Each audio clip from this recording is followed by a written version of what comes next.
Sad idemo u Hollywood, a posle ćemo u Čačak, ima veze.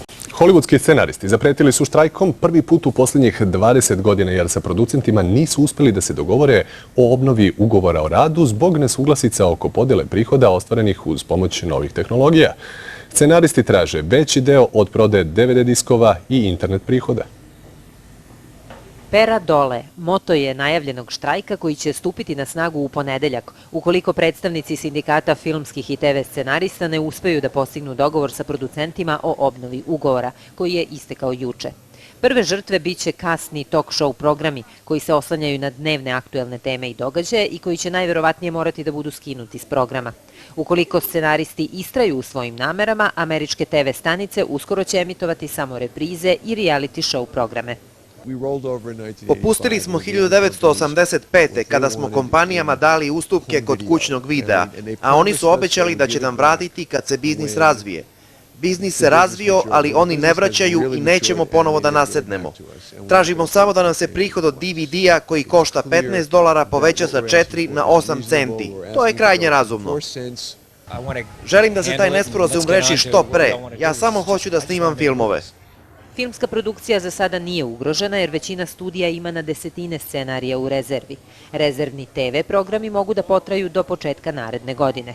Poslednji štrajk iz 1988. koji je trajao 22 nedelje koštao je filmsku i TV industriju $500 milijarde. Kako to Čačak i Hollywood imaju veze? Pa postavlja se pitanje hoće li filmski centar uskoro osvanuti u srpskim brdima. Naime, na brdu Straževica kod Gornjeg Milanovca, Hollywood, ispisan belim metalnim slovima visine 3 metra, ovih dana znatiželjno posmatraju svi koji prolaze Ibarskom magistralom. Kažu da do Zvezda vodi trnovit put, a makadamski put prema rudničkom selu Mutanj vodi pravo u Hollywood. Ivan Jakovljević rešio je da velikim natpisom skrene pažnju na prirodno blago planine Rudnik i doprinese razvoju turizma ovog kraja. Potencijal imamo da je ovdje takav breg da je mene kao autora asocirao na brdo iznad Los Angelesa i tamo na ovaj originalni natpis. Pa tako da sam ja dobio asocijaciju, na osnovu toga sam odlučio da ovdje napravim nešto ovako da baš bude u Srbiji, da i Srbija ima Hollywood jednostavno. Osim dobrodošlice na srpski Manhattan, ovaj 24-godišnjak ima dobru volju i mnoštvo ideja. Za krčenje rastinja i izradu metalnih slova, kao radnik rudnika olova i cinka podigao je kredit koji će otplatiti u naredne 2 godine.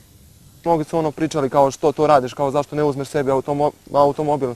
Mogao sam možda da uzmem nešto za taj novac koji sam uložio tu, ali ja sam ipak se odlučio na ovo. Jednostavno da dam neki svoj doprinos i da pokušam da nešto promenim. Srpski Hollywood je već skrenuo pažnju na sebe, a Ivan Jakovljević najavljuje da će budući filmski i ekološki centar, osim na njegovom, biti i na imanjima komšija, jer su svi meštani zainteresovani za razvoj planine Rudnik.